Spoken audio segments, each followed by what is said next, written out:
جو ساتھی سنتوں سے فارغ ہو چکے ہیں وہ بھی سب کو مکمل کریں، اور جو ساتھی ابھی آ رہے ہیں وہ آ کر بیٹھ جائیں۔ انشاءاللہ آخر میں وقت دیا جائے گا سنت پڑھنے کے لیے۔ الحمدللہ نحمده ونستعینه ونستغفره ونؤمن به ونتوکل علیہ ونعوذ باللہ من شرور انفسنا ومن سیئات اعمالنا،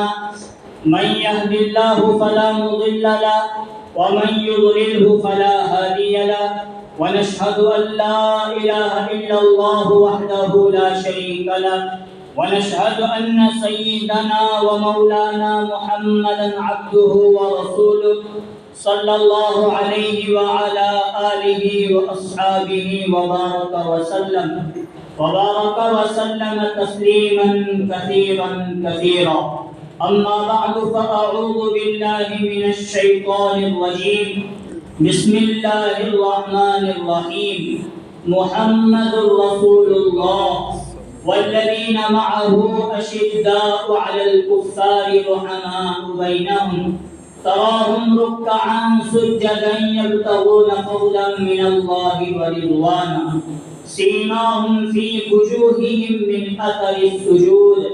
ذلك مثلهم في التوراة ومثلهم في الإنجيل كزرع أخرج شطأه فآزره فاستغلظ فاستوى على سوقه يعجب الزراع ليغيظ بهم الكفار،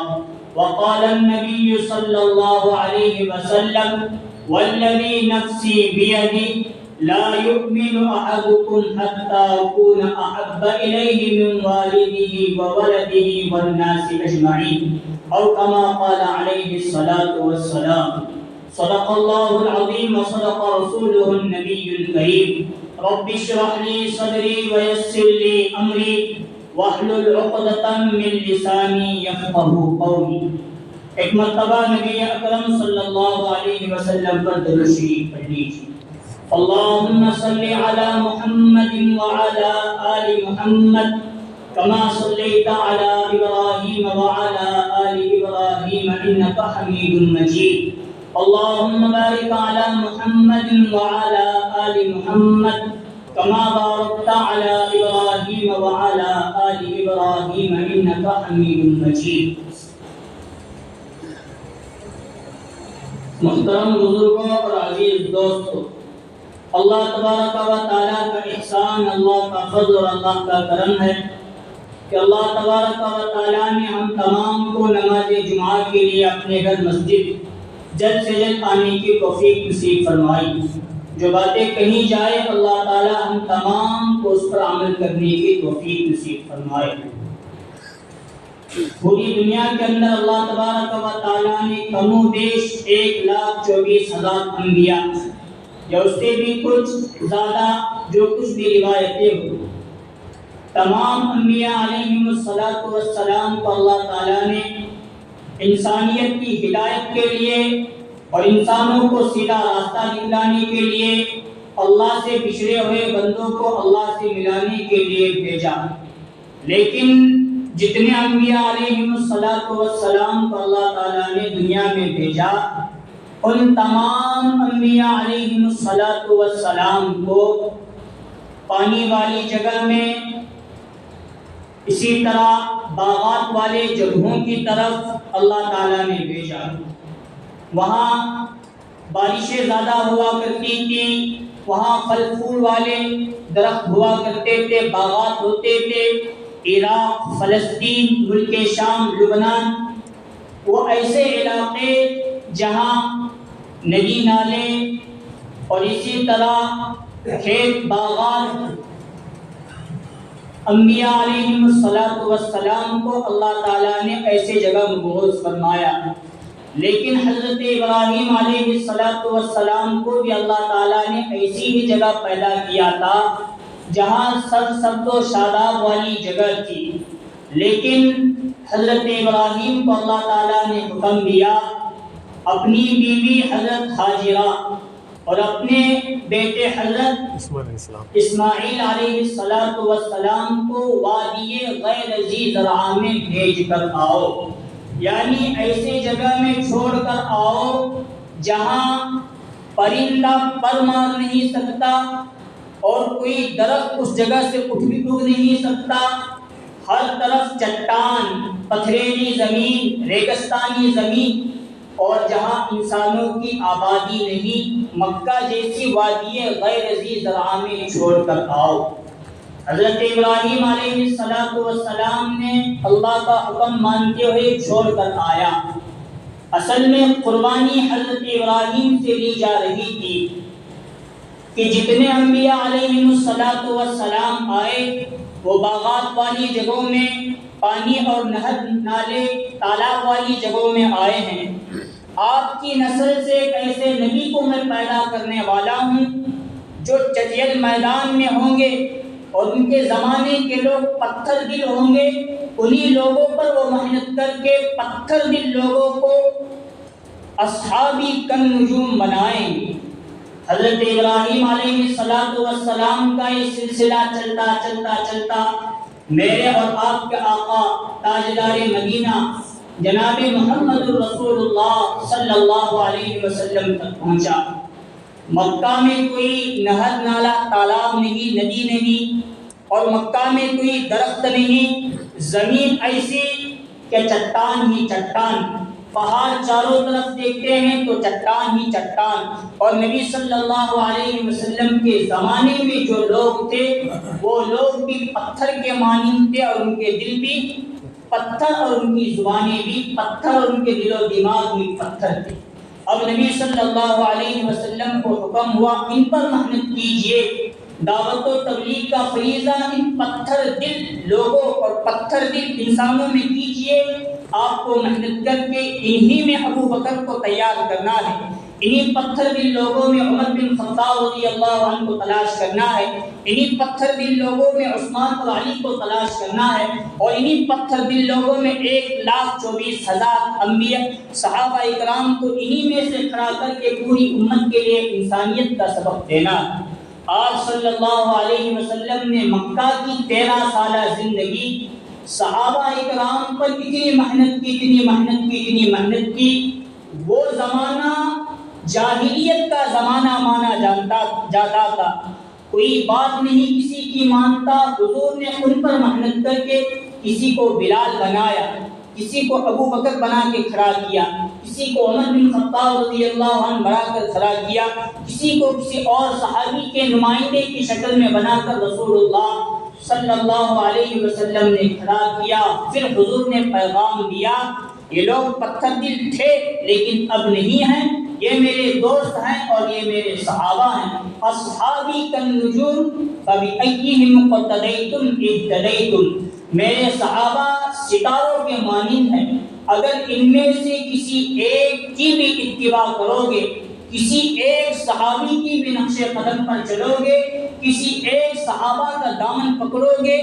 وہ صحابہ دنیا کے اندر تمہارے لیے ہدایت کا چراغ بنیں گے اور آخرت کے لیے ذریعہ نجات اور سبب بن کر تمہیں کامیابی دلانے والے بن جائیں گے۔ ایسوں پر رسول اللہ صلی اللہ علیہ وسلم نے محنت کی۔ اللہ تعالیٰ نے انہی صحابہ اکرام کو دیکھتے ہوئے فرمایا رضی اللہ عنہم ورضوا عنہ، صحابہ وہ ہستیاں ہیں جن سے اللہ یعنی میں اللہ راضی، صحابہ وہ ہستیاں ہیں جو صحابہ اللہ سے راضی ہو گئے۔ اللہ فرماتے ہیں اولئک الذین امتحن اللہ قلوبہم للتقوی، صحابہ اکرام کے دل وہ دل ہیں اللہ تعالیٰ نے تقوی کے لیے اور امتحان کے لیے صحابہ اکرام کی زندگیاں پوری انسانیت کے نمونے کے لیے نمونہ بنایا، اور ہر امتحان میں صحابہ اکرام کامیاب اور کھڑے معلوم ہوئے، اور اللہ کے راستے میں نبی صلی اللہ علیہ وسلم کے لیے محبت کا حق ادا کرنے میں صحابہ اکرام ہمیشہ پہل رہے، اور ہر قدم پر رسول اللہ اور اللہ تبارک و تعالیٰ کی بات صحابہ اکرام مانا کرتے۔ صحابہ اکرام کی ہستیاں بہت بڑی ہستیاں ہیں، انبیاء علیہم کے بعد رسول اللہ صلی اللہ علیہ وسلم کو صحابہ کرام جیسی ہستیاں ملی. اب صحابہ کے بعد قیامت تک صحابہ کرام جیسی ہستیاں تو نہیں آئیں گی. ہاں ان سے کم درجے والے اولیاء تابعین تابعین کا دور آ کر چلا گیا اور انشاءاللہ قیامت تک چلا جاتا رہے گا. لیکن صحابہ کرام کی مثال تلاش کرنا آج کے دور میں بہت مشکل ہے. صحابہ وہ ہیں جنہوں نے نبی صلی اللہ علیہ وسلم کے الفاظ پر لبیک کہا. صحابہ کرام وہ ہیں جنہوں نے اللہ تبارک و تعالیٰ کے ہر حکم پر لبیک کہا. صحابہ کرام وہ ہیں کہ حضور صلی اللہ علیہ وسلم نے ایک مرتبہ حضرت عمر رضی اللہ عنہ کا ہاتھ پکڑ کر کہا, عمر والذی نفسی بیدی, محمد صلی اللہ علیہ وسلم کی قسم جس کی اللہ تبارک و تعالیٰ کی قسم جس کے قبضے میں محمد کی جان ہے, لا یؤمن احدکم حتی اکون احب الیہ من والدہ وولدہ والناس اجمعین. تم اس وقت تک کامل اور مکمل ایمان والے نہیں بن جاتے جب تک میں محمد کی ذات تمہارے نزدیک تمہارے ماں باپ, تمہاری اولاد اور پوری انسانیت سے زیادہ محبوب نہ بن جاؤ. اب بتاؤ کیا میں تمہارے نزدیک تمہاری جان, تمہارے اولاد, تمہارے ماں باپ اور کائنات سے بڑھ کر محبت رکھنے والا ہوں؟ حضرت عمر رضی اللہ عنہ نے تھوڑے دیر غور کر کے فرمایا, اے اللہ کے رسول, آپ کی ذات میرے لیے بڑی محبت کرنے والی ذات ہے, لیکن میں اپنی جان سے زیادہ آپ سے محبت نہیں کرتا. حضور نے فرمایا, عمر اب تک تمہارا ایمان مکمل نہیں ہوا, اپنے ایمان کو مکمل کرنے کی ضرورت ہے. تھوڑی دیر حضرت عمر نے سوچا, کیا میں اپنی جان نبی کے جان کے سامنے قربان کر سکتا ہوں کہ نہیں؟ اس کے بعد حضرت عمر رضی اللہ عنہ نے تھوڑی دیر غور اور تدبر و فکر کرنے کے بعد کہا, اے اللہ کے رسول, میں آپ کے نام پر آپ کی جان پر اپنی جان کو قربان کرنے کے لیے تیار ہوں. گویا میں اپنی اولاد, اپنی جان سے بھی زیادہ آپ سے محبت کرنے والا ہوں. حضور نے فرمایا, اب عمر تمہارا ایمان مکمل ہو گیا. حضور نے صحابہ کرام کو سبق دیا, درس دیا کہ میں محمد کی ذات تمہارے درمیان اپنی جان, اپنے مال, اپنے اولاد, اپنی بیوی بچہ, اپنے ماں باپ اور اپنی جائیداد, زمین, ہر چیز سے زیادہ محبوب ہونا ضروری ہے. اسی کی مثالیں ہیں کہ صحابہ کرام کے سامنے نبی صلی اللہ علیہ وسلم کا نام آتا, کبھی حضور صلی اللہ علیہ وسلم کی ذرہ برابر بے ادبی صحابہ کرام نے نہیں کیا. حضرت بلال حبشی رضی اللہ عنہ کالے کلوٹے حبشہ کے رہنے والے غلام مکہ میں مدینہ میں لائے گئے, فروخت کیے گئے. حضرت ابو بکر نے ان کو آزاد فرمایا. آزاد فرما کر رسول اللہ صلی اللہ علیہ وسلم کے حوالے کیا. حضور صلی اللہ علیہ وسلم نے حضرت بلال کو اپنی موجودگی میں, سفر میں, حضر میں مؤذن رسول کا خطاب دیا اور حضور صلی اللہ علیہ وسلم کی پوری زندگی حضور سے اور اللہ سے محبت کرتے ہوئے مسجد نبوی میں اذان دینے کا کام کیا. لیکن جب حضور کا انتقال ہوا تو حضرت ابو بکر دھارے مار مار, حضرت بلال دھارے مار مار کر رونے لگے اور کہنے لگے, جس نبی سے مجھے محبت تھی, ان آنکھوں سے میں اپنے نبی کا دیدار کرتا تھا, اب نبی دنیا میں نہیں ہے, مجھے بہت یاد ستائے گی, اس لیے میں ملک شام جا کر جہاد جیسے مبارک عمل میں اپنا وقت گزارنا چاہتا ہوں. جب اپنا بوریا, بستر اور اپنے اونٹ گھوڑا لے کر وہ سفر پر روانہ ہونے لگے, حضرت ابو بکر رضی اللہ عنہ نے نکیل پکڑی اور فرمایا, بلال کہاں جا رہے ہو؟ تم یہاں نبی کے دور میں مسجد میں اذان دینے کا کام کرتے تھے, میری درخواست یہ ہے کہ تم میری موجودگی میں بھی نبی صلی اللہ علیہ وسلم کے مسجد میں کھڑے رہ کر اذان دو, نبی کی یادیں تازہ ہوں گی. حضرت ابو بکر رضی اللہ عنہ کے بھائی 3 سالہ دور میں حضرت بلال رضی اللہ عنہ نے اذان دینے کی خدمت کی. لیکن جب حضرت ابو بکر کا انتقال ہوا اور حضرت عمر رضی اللہ عنہ خلیفۃ المسلمین اور امیر المؤمنین بنائے گئے, پھر جہاد جیسے مبارک عمل کے لیے ملک شام روانہ ہونے لگے. حضرت عمر رضی اللہ عنہ نے نکیل پکڑی اور فرمایا, بلال کہاں جا رہے ہو؟ یہ نبی کا دربار ہے, تمہاری اذان مسجد نبوی میں گونجتی ہے, لوگوں کے دل میں حضور صلی اللہ علیہ وسلم کی طرف آنے اور شوق آنے لگتا ہے۔ حضرت ابو بکر حضرت بلال رضی اللہ عنہ نے فرمایا وہ حضور کی موجودگی میں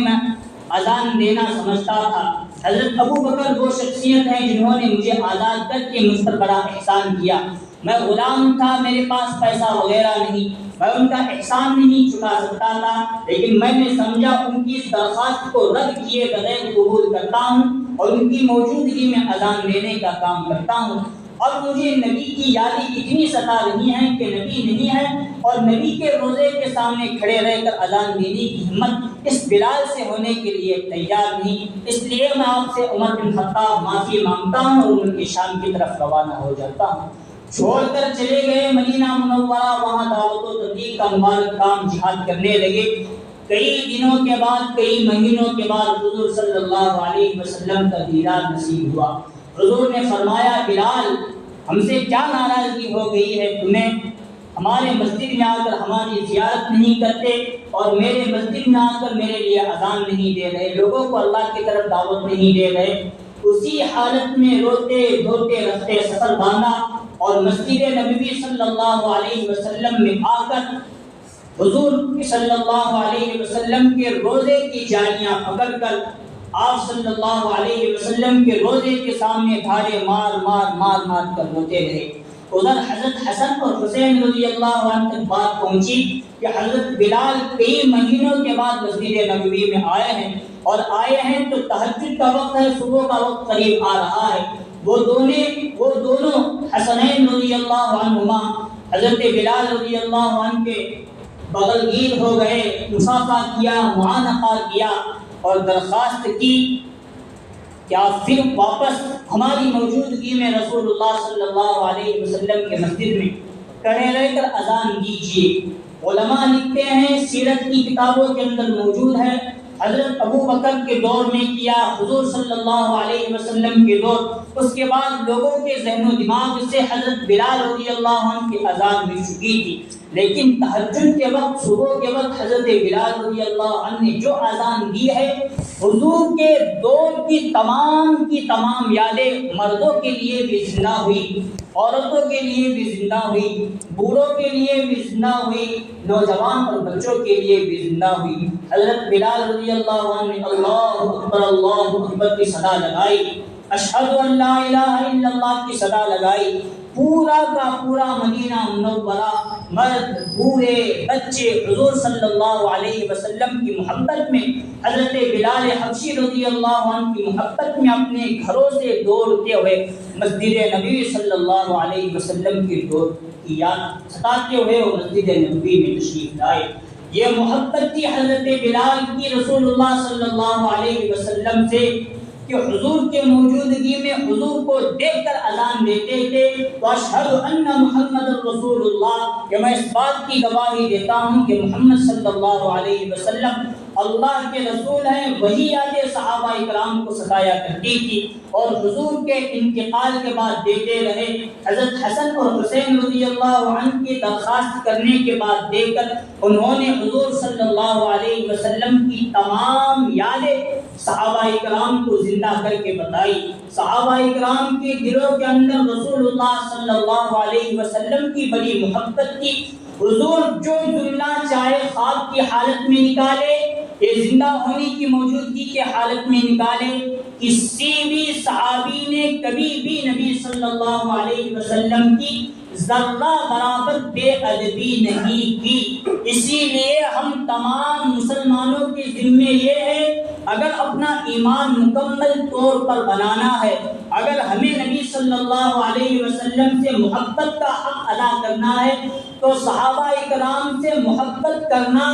ان کا ادب کرنا، ان کا احترام کرنا، ان کی بے ادبی سے بچنا اور ان کی ذرہ برابر بے ادبی بھی نہیں کرنا، یہ ایمان کا جز۔ آج مسلمانوں کے اندر بہت سارے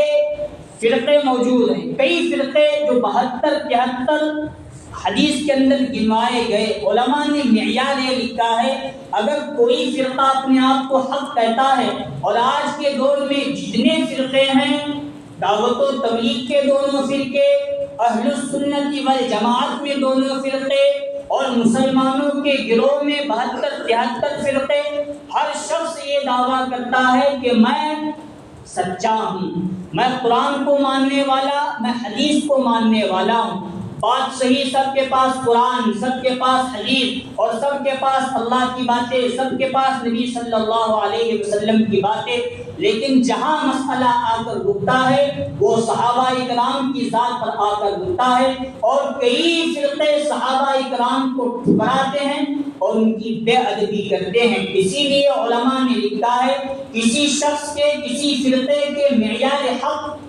ہونے کی دلیل اگر تمہیں تلاش کرنا ہے تو ان کی زندگی کو دیکھو، کیا وہ صحابہ کرام سے محبت کرتے ہیں، کیا وہ صحابہ کرام سے ادب کرتے ہیں؟ اگر کرتے ہیں تو وہ معیار حق ہے، ورنہ وہ جہنم رسید ہونے کے قابل ہو چکے ہیں، کیونکہ صحابہ کرام کی ذات یہ ایمان کی ذات ہے، صحابہ کرام کی ذات یہ معیار حق ہے، صحابہ کرام کی ذات معیار ایمان ہے۔ اللہ تبارک و تعالیٰ نے فرمایا فَإِنْ آمَنُوا بِمِثْلِ مَا آمَنْتُمْ بِهِ، صحابہ کرام جس طرح ایمان لے آئے تھے ویسا ایمان لائے تو قبول، وَإِنْ تَوَلَّوْا فَإِنَّمَا هُمْ فِي شِقَاقٍ، اور صحابہ کرام سے ذرہ برابر روگردانی کی، صحابہ کرام کی ذرہ برابر بے ادبی کی تو تم تمام کے تمام بدبخت ہو اور تم تمام کے تمام نحوست کا لباس اوڑھے ہوئے ہو۔ صحابہ کرام اصل میں معیار حق ہے۔ ہمیں صحابہ سے محبت کیوں کرنا ہے؟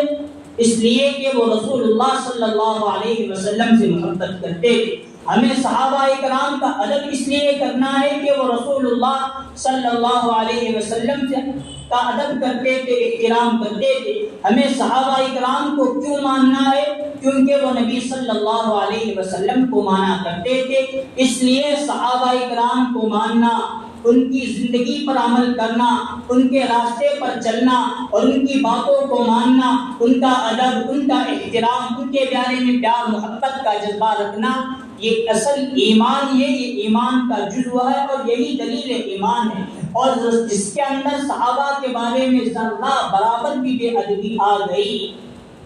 تو اللہ معاف فرمائے، یہ بندہ اہل سنت والجماعت سے کب نکل چکا ہے اور کب وہ دوسرے فرقوں کے اندر داخل ہو جاتا ہے وہ بتا نہیں سکتا۔ صحابہ کرام کے اندر محبت اتنی تھی، ایک صحابی حضرت زید رضی اللہ عنہ کافروں نے قید کر لیا اور ان کے گلے پر چھری رکھی گئی، تلوار رکھی گئی، ان کے شہید کرنے کا وقت آیا اور کسی نے یہ جملہ نکلا تمہارے بدلی محمد صلی اللہ علیہ وسلم کی زبان پر تلوار رکھی جائے تو تمہیں کتنا اچھا لگے گا۔ وہ صحابی نے کہا حضور صلی اللہ علیہ وسلم کی جان تو چھوڑو، حضور کے پیروں میں کانٹا چبھے، ہم صحابہ کی جماعت اس کو ذرہ برابر بھی گوارا کرنے کے لیے تیار ہے۔ دوسرے صحابی حضرت خبیب رضی اللہ عنہ ہیں، ان کو سولی دینے کے لیے لٹکایا گیا اور سولی پر چڑھایا گیا ہے، اس کی رسی ابھی پکڑنے والے آدمی کے ہاتھ میں ہے، وہ چھوڑ رہا ہے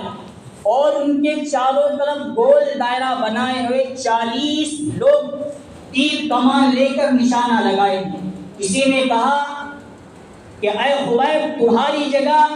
محمد ابن عبداللہ کو سولی دی جاتی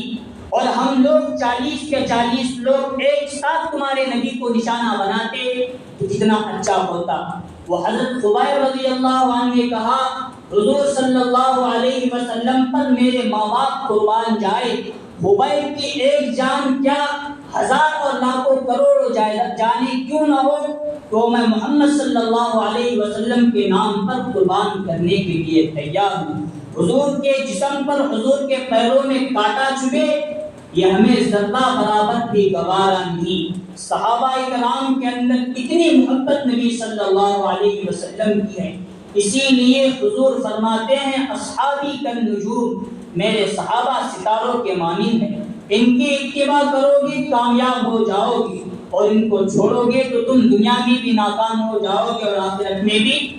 ناکام ہو جاؤ گے۔ آج ہم صحابہ کرام کے بارے میں بے ادبی، گستاخی اور ان کے بارے میں غلط طرح کے اعمال کرنا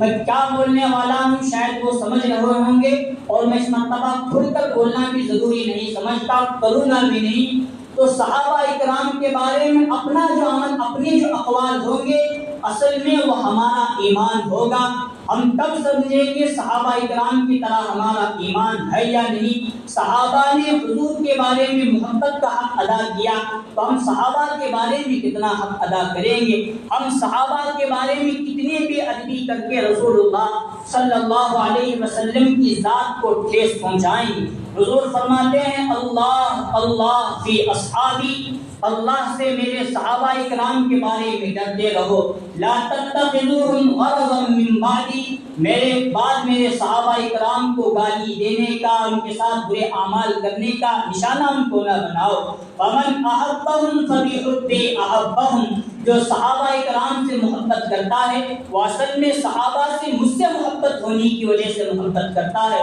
ومن ابغضہم فببغضی ابغضہم، اور جو میرے صحابہ سے دشمنی رکھتا ہے وہ اصل میں مجھ سے دشمنی رکھتا ہے۔ اس لیے میرے صحابہ اکرام کے بارے میں اللہ سے ڈرو، تم دنیا میں بھی کامیاب ہو جاؤ گے اور تم آخرت میں بھی کامیاب ہو جاؤ گے۔ یہ صحابہ اکرام معیار حق ہیں، ان کا ادب کرنا، ان کا احترام کرنا، ان کے ساتھ پیار و محبت کے ساتھ پیش آنا، یہ ہمارے لیے بہت ضروری۔ یہ آدھے گھنٹے کی تقریر صحابہ اکرام کے بارے میں، یہ تو تمام صحابہ اکرام کے بارے میں ہے، اور جو خود نبی صلی اللہ علیہ وسلم کے گھر والے ہیں، اہل بیت ہیں، حسن ہیں، حسین ہیں، فاطمہ ہے، علی ہیں، رسول اللہ صلی اللہ علیہ وسلم کی بیویاں، امت کی امہات المؤمنین ہیں، وہ تو اہل بیت ہیں۔ یہ تمام کے تمام فضیلتیں صحابہ اکرام کے بارے میں ہیں، اور ان سے کئی زیادہ فضیلتیں حسنین، حضرت حسن، حسین، علی اور فاطمہ کے بارے میں۔ ہم کیا کریں گے اور کیا ہمیں کرنا چاہیے؟ وہ آنے والا وقت ہمیں سبق دے رہا ہے کہ صحابہ کی ذات بہت اونچی ذات ہے، ان کے بارے میں ذرہ برابر بے ادبی اللہ کو پسند نہیں، نبی صلی اللہ علیہ وسلم کو پسند نہیں۔ ان سے محبت سے پیش آنا، یہ گویا رسول اللہ صلی اللہ علیہ وسلم سے محبت کرنا، گویا اللہ تبارک و تعالیٰ سے محبت کرنا ہے۔ اللہ تبارک و تعالیٰ سے دعا ہے، اللہ تبارک و تعالیٰ ہم تمام کو صحابہ اکرام کے ساتھ صحیح معنی میں سچی پکی محبت کرنے کی توفیق نصیب فرمائے، آمین۔ وآخر دعوانا الحمد للہ رب العالمین۔